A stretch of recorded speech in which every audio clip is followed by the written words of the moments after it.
Election Day, that great exercise in democracy when a nation decides who will run the country. In the UK, it's still done the old-fashioned way.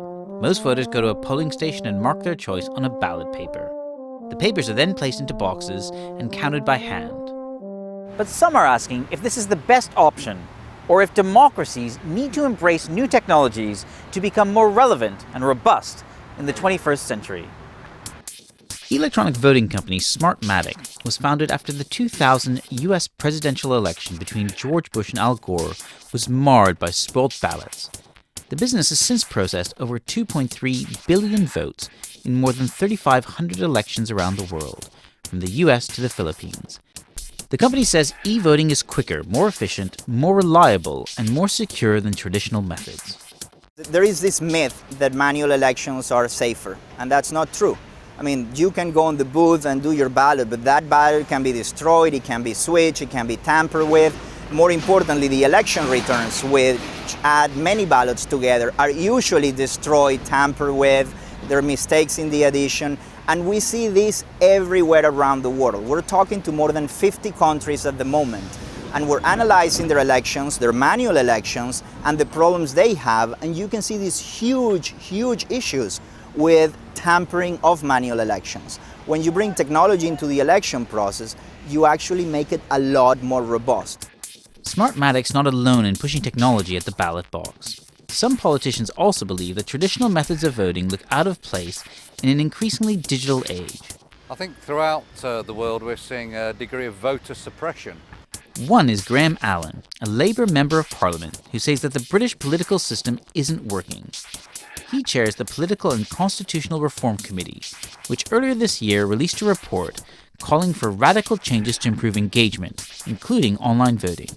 There's a sclerosis in the British political system, in all the parties, but also in Parliament, its relationship with the localities, with devolution, with government itself. I think it needs a good shake-up, and one of the ways you can blow some fresh air into this system is to have electronic voting, so that people, young people, but everybody, feels that they have another way of participating in our electoral system, but also beyond that, as a prelude to participating in our decision-making process at political level, particularly locally. But not everyone is voting for digital democracy. Critics say it merely opens a new avenue for tampering with the process. Jim Killick, executive director of the Open Rights Group, says e-voting is more open to fraud and puts the anonymity of voting at risk. Paper ballots are trustworthy, they're reliable, you can verify what's going on, and they're a reasonably anonymous sort of voting. Once the ballot papers have gone into the box, it's incredibly hard to trace it back to the original. With electronic voting, you have to sacrifice something, and one of the easy sacrifices to make is the anonymity of ballots, for instance. That's a way that you can start to trust what might be going on in a machine, but that's an unfair, unreasonable sacrifice.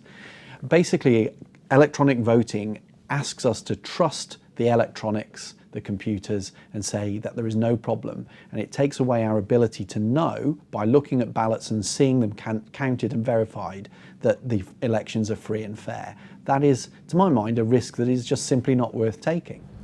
But with voter apathy and poor turnout increasingly in the spotlight, it may be simply a matter of time before e-voting is used in a UK general election. We had tremendous levels of participation when we discussed this on my select committee. I think record levels for a parliamentary committee. If those people get behind us, then I think it becomes unstoppable. And let's try it, let's get it run in local government or in the European elections or whatever. I think then you'd find that we would have electronic voting for all, not compulsory, but as an option for all people in the 2020 general election. That's my aim, and I'm going to keep campaigning for that. The digital revolution has seeped into most parts of our everyday lives, and in many countries, that includes our most basic right to vote. But in some established democracies, such as the UK, it's yet to have a big impact on the election process.